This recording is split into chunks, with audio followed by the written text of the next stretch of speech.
কত ভুল আপনি করেছেন, কত অন্যায় আপনি করেছেন, কত পাপ আপনার হয়েছে, কত মিথ্যা আপনি বলেছেন, কয় ওয়াক্ত নামাজ বাদ দিয়েছেন, কয় লাখ টাকার ঘুষ খেয়েছেন, কত যৌতুক আপনি খেয়েছেন, কত মিথ্যা আপনি বলেছেন। আপনার পাপগুলো যত বড় হোক, যত বিশাল হোক, যত বেশি হোক, আল্লাহর দয়ার পরিসীমা তার চেয়েও বড়। আপনার পাপ, আপনার অন্যায়গুলো যদি হয় খালের পানির সমান, বিলের পানির সমান, আল্লাহর দয়া সাগরের পানির সমান।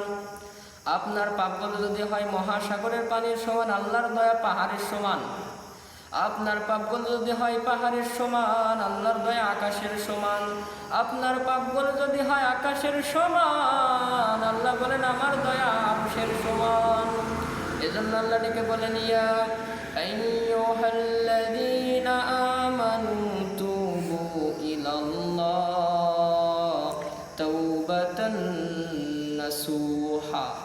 ওই বিশ্বাসীরা, পাপ করে ফেলেছ, ভুল করে ফেলেছ, অন্যায় করে ফেলেছ, আমি আল্লাহর কাছে তওবা করো।